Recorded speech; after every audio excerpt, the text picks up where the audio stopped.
Во текот на вчерашниот ден бевте сведоци како се партизираат институциите за време на техничката влада, односно се даваат партиски оркестрирани насоки на директорите на центрите за социјална работа. Имено во дел од медиумите излегува информации како вработена во Министерството за труд и социјална политика и кабинетски службеник на дополнителната заменик министерка Шкриелј преку пишани пораки на една од апликациите за комуникација дава конкретни насоки до директорите на центрите за социјална работа да одговорат позитивно во врска со измената на Законот за социјална заштита како дел од социјалната реформа или по-конкретно за воведување на интегрирано управување со случај на социјалната работа. При посетите на центрите за социјална работа од непосредна комуникација со вработените добиваме сознанија и увидуваме дека ситуацијата е повеќе од алармантна. Земајќи во предвид дека сите едногласно зборуваат за измените на законот со кој се врши спојување на правата и услугите, односно така наречениот кейс менеджмент. Имено вработените не известија дека обуките не биле извршени во таа насока, односно спојување на права и услуги, туку спојување на посебните категории поединечно. Поради оваа причина беше побарано од директорите на центрите за социјална работа да не известат за нивно мислење, препораки, забелешки и проблеми со кои се соочуваат по однос на законските измени и системот на интегрирано управување со случај, а од страна на директорите на центрите за социјална работа добивме идентични, позитивни одговори, за кои претходно им биле дадени инструкции од страна на кабинетскиот службеник на дополнителната заменик министерка Шкриелј. Доказ за притисоците и нефункционалноста на социјалната реформа се и пристигнатите петиции од страна на вработените лица во центрите за социјална работа, со кои бараат промена на новата програма за работа, која според нив е целосно несоодветна за работа со стручната проблематика и центрите со тоа ќе затаат во функционирањето. Поради овие причини, уште еднаш ги повикувам раководните лица и сите вработени во центрите за социјална работа да се ослободат од стегите и притисоците кои им ги прави дополнителната заменик министерка Шкриелј, односно власта, и да ги извршуваат работните задачи професионално, да постапуваат согласно законите, а интересите на граѓаните секогаш ќе ги ставаме на прво место. Доста е. Ви благодарам. Дали некој има прашање? Да.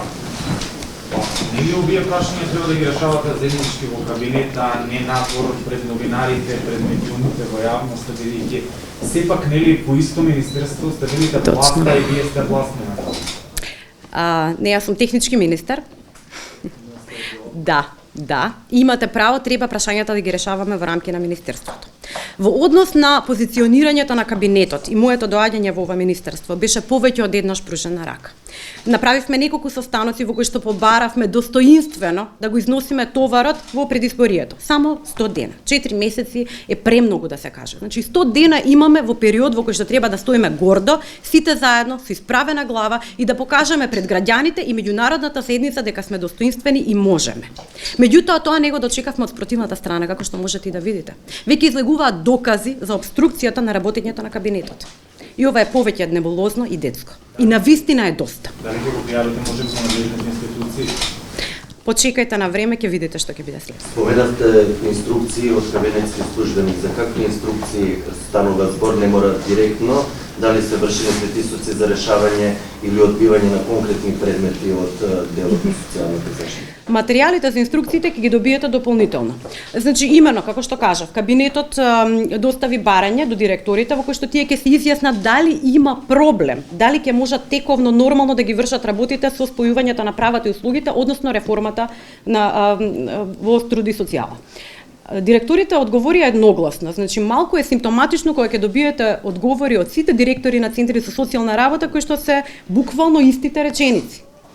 Не ни можевме да предпоставиме што се случува во позадина и од новинарите дознавме вчера всушност дека имало комуникација преку одредена апликација, најверојатно е тоа Вибер, во кој што се даваат насоки како директорите да одговорат.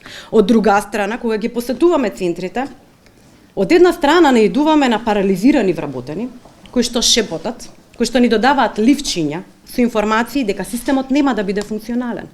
Тоа укажува на страф. Ќе ве молам, страф од кого? Ние сме сограѓани. Страф од што? Што може да се случи?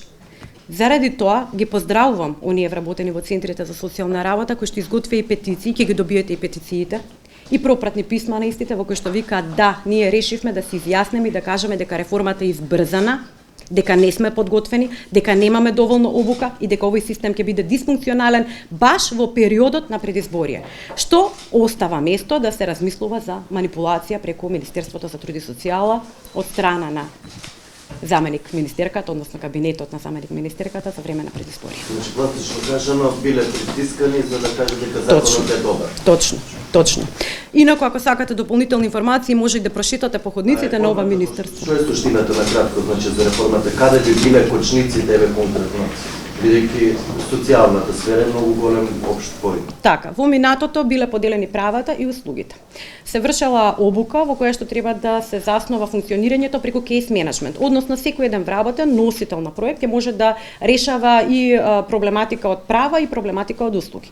Меѓутоа тоа е невозможно во така краток временски период. Измената на законот е донесена во декември 2019 година, што треба да се почне со работа веќе во 2020 година.